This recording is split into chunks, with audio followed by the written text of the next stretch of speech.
State sentinel में आपका स्वागत। मैं हूं रविंद्र सिंह। एक मीडिया वाले का घर टूटा है आज, अब मैं खामोश कैसे रहूं। मैं बात कर रहा हूं अरफाज अहमद डैंग की। 40 साल से ये घर यहां पे था। अरफाज ने इसी घर में जन्म लिया, इसी घर से इस दुनिया को देखा। जेडीए लैंड है, 40 साल से ये घर यहीं पे था। एक मीडिया वाले का घर टूटा है आज, मैं खामोश कैसे रहूं। कुछ लोग कहते हैं कि अरफाज अहमद डैंग जो है वो बोल्ड वॉइस है, वो ऐसे ऐसे इशू टच करता है जिससे सरकार की, प्रशासन की नींद हराम हो जाती है। यही कारण है कि ये घर तोड़ा गया अरफाज अहमद डैंग का। 2.5-3-4 मरले में जो घर होगा, मैं इस बात को नहीं मानता। मैं इसलिए नहीं मानता, मैं यकीन से कह सकता हूं कि इसका यहां जो पीला पंजा चला है, जो मशीन यहां पर इस्तेमाल की गई है इस घर को तोड़ने के लिए, अभी वो कहीं और किसी और घर को तोड़ रही होगी। वो आराम से नहीं बैठेंगे। अगर वो सिर्फ इसी घर को तोड़कर अपने घर आराम से जाकर सो गए हैं, तो फिर मैं इस बात पर यकीन कर सकता हूं कि अरफाज अहमद डैंग उन इशू को हाथ डालता था जिसको कोई नहीं डालता था, और उसको उसकी कीमत चुकानी पड़ी है। लेकिन मैं इस बात को नहीं मानता फिर से भी, क्योंकि हमारा प्रशासन, हमारी सरकार जो है इतनी कमजोर नहीं हो सकती। जरूर इस वक्त यहां से वो मशीन जानीपुर किसी सियासतदान के घर गई होगी, किसी ब्यूरोक्रेट के घर गई होगी जो स्टेट लैंड पे है, जेडीए लैंड पे है, या फिर उन बड़े बड़े मॉल्स पे गई होगी। जरूर वो सब तोड़ रहे होंगे, और अगले 1 महीने में जिस तरह से अरफाज अहमद डैंग का घर टूटा है, वो सारे घर तोड़ दिए जाएंगे जेडीए लैंड से। मैं यकीन से कह सकता हूं। और अगर ऐसा नहीं हुआ, अगर वो यहां से जाने के बाद सो गए हैं गहरी नींद में, सिर्फ उनको अरफाज अहमद डैंग का घर ही तोड़ना था, तो फिर तो ये बात सच है साहब। फिर तो ये बात सच है कि अरफाज अहमद डैंग ने आपको गले से पकड़ा हुआ था। ऐसे ऐसे इशू को वो हाथ डालता था जिसके लिए आपके लिए मुश्किल हो गई थी, और आपने उसको सजा दी है। और ये सजा जो है अरफाज अहमद डैंग ने अपने परिवार को भी दी है। उसके बूढ़े मां बाप आज सड़क पे हैं। ये मां बैठी है सामने उसकी जैकेट में जो आपको दिख रही है। वो कहती है अरफाज अहमद डैंग को इसी घर में जन्म दिया मैंने, इसी घर में जन्म दिया। अब सवाल यह है कि मैंने कहीं पढ़ा था, शायद वो गलत होगा, मैंने कहीं पढ़ा था कि 12 साल तक, शायद इतना ही अरसा होगा, 12 साल तक अगर कोई आदमी किसी जमीन पर बैठा है और उसका जो ओरिजिनल मालिक है कोई क्लेम नहीं करता, वो बिजली पानी का किराया दे रहा है, तो उस जमीन पर हक उस आदमी का होगा। मैं पूछना चाहता हूं जेडीए से कि 40 साल तक आप लोग कहां पे थे। आज एक जर्नलिस्ट का घर टूटा है, एक मीडिया वाले का घर टूटा है, मैं खामोश कैसे रहूं।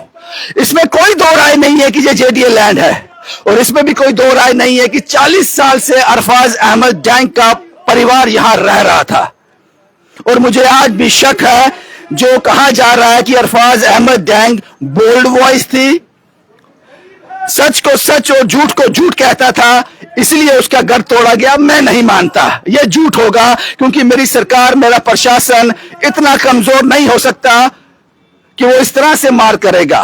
जरूर वो पीला पंजा आज कहीं और गया होगा, किसी और जेडीए लैंड पर काम कर रहा होगा, किसी और स्टेट लैंड पर काम कर रहा होगा। मैं आपको एक उदाहरण देता हूं। उदाहरण यह है कि मेरी डिस्ट्रिक्ट डोडा में डीएफओ से बात हो रही है पिछले 6 महीने से। एक इंक्रोचर है जो स्टेट लैंड पर बैठा हुआ है, एक बड़ा अफसर रिटायर हुआ है, उसने स्टेट लैंड पर इंक्रोच किया हुआ है, बिल्डिंग और बना रहा है वहां पर। हमने डीएफओ साहब से बात की, डीएफओ साहब कहते हैं कि इसकी जानकारी जो है डिस्ट्रिक्ट डोडा के डीसी को भी है, हरविंदर सिंह नाम है उनका, उनको भी है। 3 नोटिस सर्व कर दिए आज तक।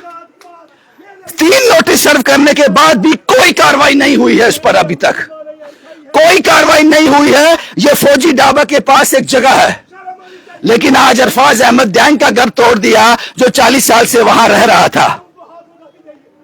मैं फिर कहता हूं कि मैं नहीं मानता कि सरकार ने, प्रशासन ने, उमर अब्दुल्ला सरकार ने, एलजी प्रशासन ने कोई खुंदक निकाली है अरफाज अहमद डैंग से। मैं यकीन से कह सकता हूं कि इस वक्त जब मैं आपसे बात कर रहा हूं, ये पीला पंजा 40 साल पुराना अरफाज अहमद का घर तोड़कर कहीं और किसी ब्यूरोक्रेट के घर, किसी ब्यूरोक्रेट के बिजनेस हब में, किसी सियासतदान के घर में, मैं आपको उंगलियों पे गिला सकता हूं सियासतदानों के घर, मैं आपको उंगलियों पे गिना सकता हूं ब्यूरोक्रेट के घर, मैं आपको उंगलियों पे गिना सकता हूं ऐसे बड़े बड़े बिजनेस हब जो स्टेट लैंड और जेडीए लैंड पे हैं।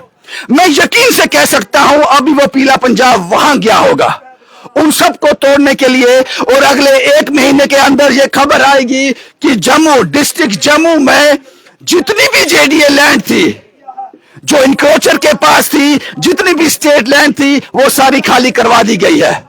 और अगर ऐसा नहीं हुआ तो फिर तो ठीक कहता है अरफाज अहमद डैंग, ठीक कहते हैं वो लोग जो ये कहते हैं कि अरफाज अहमद डैंग एक बोल्ड वॉइस थी, झूठ को झूठ और सच को सच कहता था, बेवकूफ था, अपना नुकसान करवा लिया उसने। फिर तो ये बात सच है कि उसके मकान को टारगेट इसीलिए किया गया है कि उसने जर्नलिज्म को गलत ढंग से पेश किया। उसको सुबह निकलना चाहिए था, शाम को 2-4 म्युनिसिपैलिटी के इनक्रोचर जो सामान उठाते हैं दुकानों के आगे, वो कवर कर कर, किसी का पर्सनल मैटर दिखाकर, किसी की बीवी अपने पति से लड़ रही है, बच्चों से लड़ रही है, किसी की बीवी भाग गई, किसी की कुछ भी दिखाकर घर आ जाता, फिर तो यह घर मुझे लगता सेफ रहता। लेकिन बेवकूफी वाला जर्नलिज्म, जो जर्नलिज्म के सही माने हैं, वो कर रहा था अरफाज अहमद डैंग, जिसकी सजा उसके पूरे परिवार को मिली है। अगर मैं सही हूं, ये स्टेट लैंड, ये जेडीए लैंड थी 40 साल से, लेकिन जितनी भी जेडीए लैंड है, मुझे लगता है कि आज 5, 7, 10 ऐसे डिमोलिश तो हुए होंगे। मैं सही कह रहा हूं जेडीए वालों, मैं सही कह रहा हूं। अरफाज अहमद डैंग से मैं अभी मिला, उसकी आंखें नम थी। वो जर्नलिस्ट जो आंखों में आंखें डालकर किसी से कुछ भी पूछ लेता था, आज वो रो रहा है, बेबसी के आंसू रो रहा है, क्योंकि कोई सुनने वाला नहीं था, कोई कहने वाला नहीं था। लोगों की आवाज बनने वाला अरफाज अहमद डैंग आज बेबस और लाचार दिखा, आज बेबस और लाचार दिखा। मैंने पिछले दिनों देखा है, बड़े बड़े सियासतदानों ने पार्टियां बदली हैं, पॉलिटिकल पार्टी चेंज कर ली। शायद इसी सब से बचना चाहते थे और बच भी गए, इसी सब से बचना चाहते थे और बच भी गए, क्योंकि मौके पर उन्होंने वो बाप लिया कि हमारे साथ क्या हो सकता है। अरफाज अहमद डैंग बेवकूफ आदमी था, नहीं बाप पाया कि उसके साथ क्या हो सकता है। तो मेरा कहना आपको समझ आया होगा, इस वक्त जो पीला पंजा, जो इतनी पुलिस फोर्स ऑफिसर जेडीए के जो यहां आए थे, इस वक्त जेडीए के किसी और जगह पर गए होंगे, किसी और जगह गए होंगे, वहां पर ये काम कर रहे होंगे, या फिर अपने ऑफिस में चले गए, या इस बात को मैं सच मान लूं कि अरफाज अहमद डैंग से दुश्मनी निकाली गई है। उनके पिता हैं ये। कोई बात नहीं। आपने बेटे को समझाया नहीं, ये मत कर, जो तू कर रहा है इसका अंजाम बुरा होगा? मैंने बोला कि करते जा, जो कर रहा वही कर, दूसरा मत करना। मतलब किसी के आगे गुलामी मत करना, किसी ऑफिसर के पैर मत पकड़ना, डट के रहो। वो भी मर्द है, आप भी मर्द हैं। लेकिन ये लैंड तो जेडीए की थी, जेडीए की थी, लेकिन अनलीगल नहीं थी। वाइस चेयरमैन जेडीए जो पहले 30 साल पहले यहाँ था, मैंने उससे लड़के ये जगह ली थी। रिटर्न में उसने कुछ नहीं दिया था, लेकिन उसने मुझे यहाँ से निकाला भी नहीं था। ये मैंने अपनी जिंदगी में बनाया। अभी इरफाज ने अपनी कमाई से, मतलब जब काम मतलब सच्चाई का लेके चल रहा है, तो कमाई आएगी कहाँ से? और जो इसके साथ इस वक्त हुआ, वो इस कारण हुआ कि मतलब जो लोग यहाँ इस पर दबाव डालना चाहते हैं, और मतलब शुरुआत से ही इस पर दबाव शुरू हो गया था कि ये पत्रकारी का काम जो ये कर रहा है, चैनल चला रहा है, इसको ये बंद करे। कोर्ट में केस चल रहे हैं 1-2 पहले के, इसीलिए कि मतलब इसको दबाया जाए। ये सच बोलता था, और मैं अब भी बोलूंगा, आपके माध्यम से भी बोलूंगा। अभी आप सड़क पे आ गए? जी, सड़क पे हैं, कोई बात नहीं है। हम पहले भी मजदूर थे, मिलिटेंसी के कारण मतलब वहां से भागे थे, इन्हीं बच्चों को बचाने। कोई नोटिस सर्व हुआ था आपको? हाँ जी, कोई नोटिस आया था? नोटिस कल कहीं गेट के साथ लगा हुआ था, वो बच्चे स्कूल से आए, उन्होंने वो लाई पर्ची अंदर, तो फिर इसने कहीं फोन किया। इनके नाम पे कोई नोटिस नहीं है, इनके नाम पे कोई मेरे नाम पे नहीं है, इसी अरफाज के नाम पे होगी, मुझे तो इतना पता भी नहीं है, कल की बात है, परसों की बात है। तो अब इसने कहीं बात की थी, आज ये मिलने जा रहे थे बीसी साहब के साथ। जो ही अभी ये घर में थे, मैं तो चला गया था काम पे, मुझे किसी ने बताया यहाँ पे क्या बनेगा, बताया उन्होंने क्या बनाएंगे यहाँ पर? मैंने उनको ये बोला, मैंने वो कोई मैम थी, अब तहसीलदार थी या क्या मजिस्ट्रेट, मैंने कहा बीसी आप कौन, आप क्या है मैम? उसने बोला मैं जेडीए से हूँ। मैंने कहा क्या हो? ऑफिसर हूँ। मैंने कहा ऑफिसर क्या हो आप? चेयरमैन हो, डायरेक्टर हो, मतलब सेक्रेटरी हो या कि क्या? नहीं, बोला मैं तहसीलदार हूँ।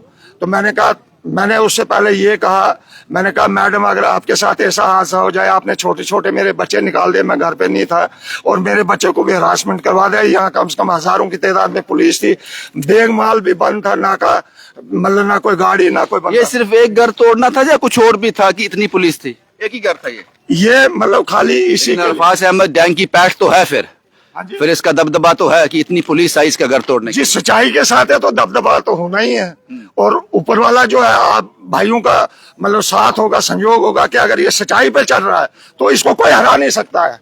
मैं बाप हूँ, मैंने इनको गलत रास्ता नहीं दिखाया, मैं अनपढ़ आदमी हूँ और मजदूर आदमी हूँ, मेहनत कर करके प्लेटें मांझ मांझ के जूठे इनको पढ़ाया लिखाया। मेरी मेहनत जाया नहीं होगी, जब तक जिंदा रहेगा तब तक अच्छे काम करेगा, मतलब हारने वाले काम या किसी की गुलामी करे, मतलब किसी ऑफिसर की या किसी मतलब सरकारी बंदे की मतलब गुलामी नहीं करेगा। ये मैं फिर से रिपीट कर रहा हूँ, अरफाज अहमद डैंग के पिता से मैंने बात की, मैं फिर से ये मानने को तैयार ही नहीं कि मेरा प्रशासन और मेरी सरकार इतनी कमजोर है कि किसी को इस तरह से टारगेट करेगी। जरूर ये 40 साल पुराना घर है, जेडीए की लैंड पे है, इस घर को गिराने के बाद वो लोग कहीं और भी गए होंगे, यहाँ पर जेडीए लैंड का कब्जा है, इस वक्त वो घर गिरा रहे होंगे, लेकिन मीडिया में वो कवरेज अभी तक आई नहीं। इसके बाद वो कौन सा घर गिराने के लिए गए, ये कवरेज आई नहीं। अगर अगले 1 महीने में जेडीए ये अनाउंस करता है कि हमने सारे घर तोड़ दिए, फिर तो बात समझ आ जाएगी। ये उनकी माता जी हैं, क्या ना तोड़ा मुमताज बेगम।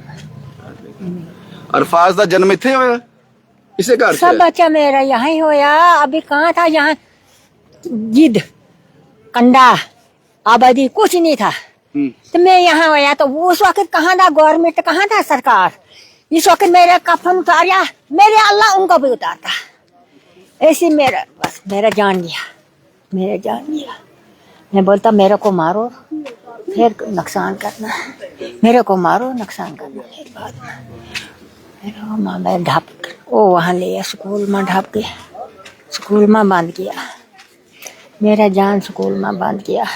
ठीक है माता जी, भाई यही तस्वीरें मुझे दिखानी थी। एक जर्नलिस्ट का घर टूटा है तो मैं खामोश कैसे रहूं? खबर तो है ये, अगर खबर ये हो सकती है कि जम्मू म्युनिसिपल कॉर्पोरेशन एक ड्राइव चला रहा है, यहाँ दुकानदारों के आगे से सामान उठवा रहा है, उसको फुल कवरेज मिलती है, तो किसी का 40 साल 50 साल पुराना घर टूटा है, खबर तो है ये।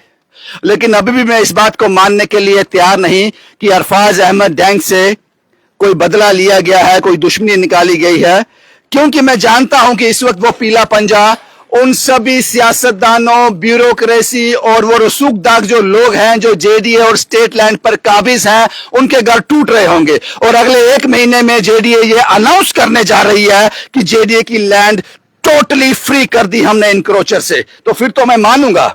और अगर इस घर को तोड़ने के बाद आपको थोड़ा ब्रेक चाहिए तो समझ आती है बातें, जो कहते हैं वो सही है। अरफाज अहमद डैंग साहब मेरे साथ हैं। अरफाज साहब, हमने आपको देखा सुबह लाचार और बेबस, आपने कोशिश की अपने घर को बचाने की, कामयाब नहीं हो सके। रविंदर जी, आपने ना ये दीवार देखी होगी, ईंटें देखी होंगी, मिट्टी की हैं। आप अंदाजा लगा सकते हैं कितना पुराना घर रहा होगा, क्योंकि तब मिट्टी पे काम चल जाता था, पैसे नहीं होते थे ना, तो लोग मिट्टी का गारा बना के तो दीवारें, ये देखिए आप सारी मिट्टी की दीवारें, ऊपर देखिए आप सारी मिट्टी की दीवारें। आपको कहाँ ले जाओगे, है ना? मैं कहीं नहीं जाऊंगा, मैं जीऊंगा यहीं पे, मरूंगा यहीं पे, मैं कहीं नहीं जाने वाला हूँ, मैं यहीं पे रहूंगा। किस बात की कीमत चुकाई है आपने? बेवकूफी की ना, बेवकूफी की। और माँ बाप को रोड पे ले आए आप। मैं खुद आज मैं ना अपने आपने मेरे को कभी रोते हुए नहीं देखा होगा, लेकिन ना मेरी आंखों में आज आंसू आ रहे। क्यों आ रहे हैं? क्योंकि मेरे किए की सजा मेरे फैमिली को मिल रही है। अगर दुश्मनी आपको मेरे साथ थी, मेरे को मारते ना, मेरी जान ले लेते। अगर आपको इतनी ही खुशी मिलनी थी, मेरी जान ले लेते। मेरी फैमिली, मतलब उनका क्या कसूर है इसमें? ये तो एक सबक सिखाने की कोशिश की गई है हर उस व्यक्ति के लिए जो सच के साथ खड़ा हो या कोशिश करे यार सच कहीं जिंदा रहे। तो ये मतलब समझो आप उसको कत्ल नहीं कर रहे हो उसका, लेकिन अंदर से उसका जमीर मार रहे हो। भाई साहब, अगर तूने कहीं पे कुछ सच के साथ खड़ा हुआ, तेरे साथ भी ऐसा ही होगा। जो भी पॉलिटिशियन, जो भी जर्नलिस्ट, जो भी सोशल एक्टिविस्ट कोई अच्छा काम करना चाहता है, ये उनके लिए सबक सिखाया गया है कि भाई साहब, अगर आप भी अरफाज की तरह कहीं सीधी लाइन पे चलने शुरू हुए तो आपके साथ भी ऐसा होगा। लेकिन मुझे दुख अपना नहीं है कि मेरे साथ क्या हो, मुझे दुख मेरी फैमिली का है। मेरे कारण मतलब मुझे किया है। मैंने गुनाह किया है, मैं सच बोला है मैंने। बस अपने माँ बाप को सड़क पे ले आया, सड़क पे ले आया मैं माँ बाप। नहीं तो आप इतने हाईलाइट नहीं होते तो ये सब नहीं होता। नहीं, बिल्कुल नहीं होता। पिछले 40 सालों से नहीं हुआ सर। मेरे को तो अभी 7-8 साल हो गए ना काम करते हुए, मतलब इसमें अपने मीडिया जगत में। पहले तो कभी किसी ने कोई नोटिस नहीं भेजा। आज से पहले आप बताओ कोई नोटिस आया हो? आज भी कोई नोटिस नहीं आया। मेरे बाप के नाम पे यहाँ पे मतलब बिजली बिल है, घर है, सब उनके मतलब बनाया हुआ है। 40 साल तो मेरी बिजली का किराया, पानी का किराया दे रहे हो। सब हम तो देखो ना, मेरी उम्र भी नहीं है इतनी। मैं दिखा के रहा हूँ आपको, मिट्टी की वाली दीवारें हैं, मेरे बाप ने मतलब बनाई है। आपको उनको मतलब कम से कम एक मौका तो देना होता है ना। एक लीगल कोई मतलब आदमी अपना मतलब करे यार। कोई नया बन रहा हो, एकदम से आप रातों रात तैयार कर रहे हैं, वहां पे तो आप छेड़ते नहीं है। लेकिन जो 40 साल पुराना घर है, वो ये सिर्फ वो नहीं है कि जेडी करोगे क्या मेरे दोस्त, करोगे क्या आप? रोएंगे पीटेंगे और क्या करना है? हमारे हाथ में क्या है? कहाँ जाएंगे? क्या कर सकते हैं? खुश होंगे आज वो लोग, खुश होंगे आज वो लोग जो चाहते थे कि अरफाज डैंग टूटे, रोए, गिड़गिड़ाए। और आज मैं उस पोजीशन में जरूर हूं, लेकिन कल शायद मैं फिर उसी लय में होऊंगा, फिर उसी तरह से उसी हिम्मत से काम करूंगा, क्योंकि मेरी फैमिली का साथ मेरे साथ है। मेरी फैमिली मेरे साथ हमेशा खड़ी रही है। आपने पहले भी देखा होगा मेरे साथ क्या कुछ नहीं हुआ, लेकिन मेरी फैमिली ने मेरे को हमेशा सपोर्ट किया है, आगे भी सपोर्ट करेगी। और मैं कोशिश करूंगा। लेकिन हमेशा आपकी ताकत भी देखी हमने आज, इतने पुलिस फोर्स एक घर गिलाने के लिए। हाँ, ये मैं खुद, ये आपकी ताकत है। मैं खुद परेशान हो गया। मतलब हजारों की संख्या में आप देखें, पुलिस के लोग अलग, वो अलग, पूरा साउथ जोन पूरा सारा यहाँ पे, रास्ते बंद। आप बताइए, रोड को कौन बंद करता है? ये तो इलीगल है रोड बंद करना। मतलब मेरा घर तोड़ना है इसलिए आपको रोड बंद करना है। नीचे रोड बंद, ऊपर रोड बंद, साइड में कुछ तो है फिर अरफाज अहमद गैंग, कुछ तो है। ये बात तो माननी पड़ेगी। शुक्रिया अरफाज साहब हमसे बात करने के लिए। एक जर्नलिस्ट का, एक मीडिया वाले का घर टूटा है, मैं खामोश कैसे रहूं? और मैं अभी भी वो बात मानने को तैयार नहीं हूं कि ये एक ही घर को निशाना बनाकर जेडीए वालों ने तोड़ा, ऐसा कतई नहीं है। जरूर अगले 1 महीने में, 1.5 महीने में जेडीए एक प्रेस कॉन्फ्रेंस करने वाला है और ये कहेगा कि शुरुआत हमने अरफाज अहमद डैंग के घर से की थी। आज कोई भी घर, सब घर हमने तोड़ दिए, सब शोरूम तोड़ दिए, सब बिजनेस हब हमने तोड़ दिए, डिमोलिश कर दिए जो जेडीए और स्टेट लैंड पर थे। मैंने आपको बताया एक केस, डोडा का केस मैंने बताया। पिछले 6 महीने से 3 नोटिस सर्व हो गए हैं और डीएफओ साहब मानते हैं कि वो स्टेट लैंड पे है, लेकिन कोई कार्रवाई नहीं हो रही है। वो मैं बताऊंगा आपको, उसका मैं वेट कर रहा हूं। मुझे बताया जा रहा है कि जल्दी उसको डिमोलिश कर दिया जाएगा। अगर वो जल्दी डिमोलिश नहीं हुआ उसके बारे में भी बताऊंगा। लेकिन आज एक मीडिया वाले का घर तोड़ दिया, मैं खामोश कैसे रहूं? शुभम कुमार के साथ Ravindra Singh, the state sentinel के लिए।